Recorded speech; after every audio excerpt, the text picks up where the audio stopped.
ताकत दिखाने की नहीं, संभाल कर रखने की चीज होती है। और आहान ये बात जानता था।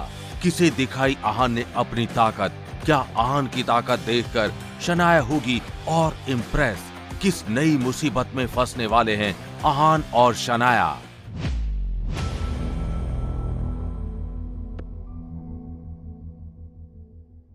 इस पॉइंट पर शनाया अपनी नई कार से नीचे उतरकर सीमा बुआ जी के सामने आकर खड़ी हो गई। शनाया की बात सुनने के बाद सीमा बुआ जी का चेहरा जम गया। उन्होंने शनाया से कहा, शनाया, ऐसे तुम कैसे कह सकती हो? क्या तुम्हारा ये पति तुम्हें बड़ों के मुंह लगना सिखा रहा है? शनाया, इससे पहले कि तुम अपने सारे संस्कार और परवरिश छोड़ दो, अपने इस नकारे पति को ही छोड़ दो। संस्कार तो चोरी करने में भी नहीं नजर आते। अब सीमा बुआ जी का गुस्सा 7वें आसमान पर पहुंच गया था। उन्होंने अपने बेटे रतन की तरफ देखकर कहा, रतन, लगता है कि यामिनी भाभी ने अपने बेटी को कुछ भी नहीं सिखाया है। लेकिन कोई बात नहीं, अगर उसकी माँ ने कुछ नहीं किया तो उसकी बुआ जी उसे अच्छा बर्ताव सिखाएगी। रतन बेटा, जाओ और इस नालायक लड़की को मेरी तरफ से 2-3 थप्पड़ लगा दो। अपनी माँ की बात मानते हुए रतन शनाया की तरफ बढ़ने लगा। उसने अपना दाहिना हाथ हवा में उठाया। रतन शनाया को थप्पड़ मारने वाला था कि शनाया ने डर के मारे अपनी आंखें बंद कर ली। अगले ही पल एक जोर की आवाज आई। यह थप्पड़ रतन को पड़ा था।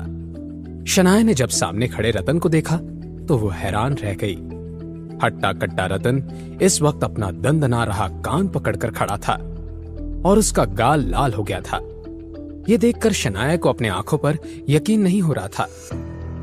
सीमा बुआ जी भागकर रतन के पास गई और उसे कंफर्ट करने लगी। सीमा बुआ जी ने फिर आहान को घूर कर देखा और उससे कहा, आहान, तुमने मेरे बेटे को हाथ लगाने की हिम्मत कैसे की? मगर इससे पहले कि आहान या शनाया कुछ कह पाते, रतन ने अपने कान से हाथ हटाया और अपने दूसरे हाथ में पकड़े हुए रॉड को ऊपर उठा लिया। रतन की आंखें गुस्से से लाल हो गई थी। ये बड़े बड़े कदमों के साथ आहान की तरफ बढ़ गया। इतना जोर का वार होने के बावजूद भी आहान एक ही हाथ से उस लोहे के रॉड को पकड़ने में सक्षम हुआ। आहान ने थोड़ी सी ताकत का इस्तेमाल किया और रतन के हाथ से उस लोहे के रॉड को छीन लिया। वो लोहे का रॉड आहान के हाथ में जाते ही ताकतवर रतन का कॉन्फिडेंस मिट्टी में मिल गया। आहान को इस मौके की ही तलाश थी। आहान ने उसका हाथ मोड़कर हल्के से जोर से रतन को जमीन पर गिरा दिया। अब रतन पूरी तरह से आहान के कंट्रोल में था। शनाया खुद ऐसा महसूस कर रही थी जैसे किसी एक्शन फिल्म का फाइटिंग सीक्वेंस देख रही हो। दूसरी तरफ जमीन पर लेटे हुए रतन को ऐसा महसूस हो रहा था जैसे उसकी रीढ़ की हड्डियां एक एक करके अपने आप टूट रही थी। दूसरी तरफ सीमा बुआ जी ने कुछ सोचा और अपने बेटे को आहान से बचाने के लिए शोर मचाने लगी।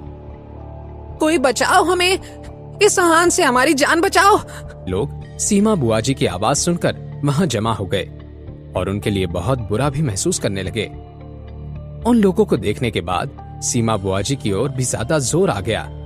उन्होंने सभी लोगों से कहा, इस लड़के ने 2 साल पहले हमसे 50,000 रुपए लिए और वापस करने का कहकर रफू चक्कर हो गया। तब से मैं और मेरा बेटा दर दर की ठोकरें खा रहे हैं। सीमा बुआ जी की एक्टिंग टॉप क्लास की थी। हर किसी को उन पर यकीन हो गया। सभी आहान की तरफ देखकर उसे भला बुरा कह रहे थे। शनाया अब नर्वस हो गई और उसने कहा, देखिए, ये कुछ भी कहे जा रही है, ऐसा कुछ नहीं हुआ था। सब जाकर अपना काम करिए, यहाँ पर वक्त बर्बाद करने में कोई मतलब नहीं है। मगर इस पॉइंट पर शनाया की बात कौन मानने वाला था? कोई इतना पत्थर दिल कैसे हो सकता है?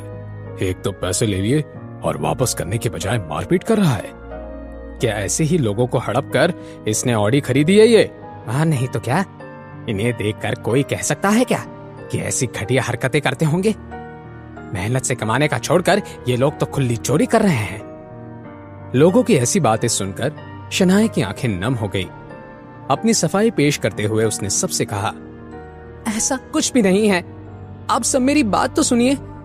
लेकिन शनाया की बात सुनने के लिए कोई भी तैयार नहीं था। हर कोई बस आहान और शनाया को कोस रहा था। तभी आहान ने सीमा बुआ जी की आंखों में आंखें डालकर देखा। और उनसे सवाल करते हुए कहा, तो आप कह रही हैं कि आपने 2 साल पहले मुझे 50,000 रुपए उधार दिए थे, तो फिर क्या आपके पास कोई लिखी हुई पर्ची या बैंक ट्रांजैक्शन का रिकॉर्ड है जिस पर हम दोनों के साइंस या फिर ऐसा कुछ हो जो साबित कर सके कि आपने मुझे पैसे उधार दिए थे? आहान ने बहुत ही शांत अंदाज में अपना सवाल किया था, मगर इस सवाल को सुनकर सीमा बुआ जी के चेहरे का रंग उड़ गया। उन्होंने फिर अपना दिमाग तेजी से भगाया और बहाना बनाते हुए कहा, क्यों नहीं होगा? मेरे पास सबूत है, लेकिन मैं नहीं जानती थी कि तुम मुझे बीच सड़क में मिल जाओगे। इतने जरूरी कागजात मैं लेकर नहीं घूमती। ये बहुत ही अच्छा बचाव था, मगर आहान के अगले सवाल के बाद सीमा बुआ जी दंग रह गई। आहान ने उनसे सवाल करते हुए कहा, ठीक है, कोई बात नहीं। अभी अभी आपने कहा कि मैं आपको और आपके बेटे को मारना चाहता हूं, क्या कोई सबूत है? आहान ये सारे सवाल करके क्या साबित करना चाहता था? शनाया खुद भी कंफ्यूज हो गई, लेकिन सीमा बुआ जी आखिर तक इस खेल को खत्म नहीं करना चाहती थी, इसलिए उन्होंने हामी भरते हुए कहा, हाँ, मैंने सच कहा है। मेरा बेटा जमीन पर लेटा दर्द के मारे रो रहा है, और कुछ लोगों ने देखा ही होगा कि मेरे रास्ते में होने के बावजूद तुमने अपनी कार नहीं रोकी, उल्टा मेरी जान लेने के इरादे से तेजी से आगे बढ़ गए। हाँ, ऐसा ही हुआ था, मैंने देखा था। मैंने भी देखा। कोई ऐसा करने के बाद मुकर कैसे सकता है?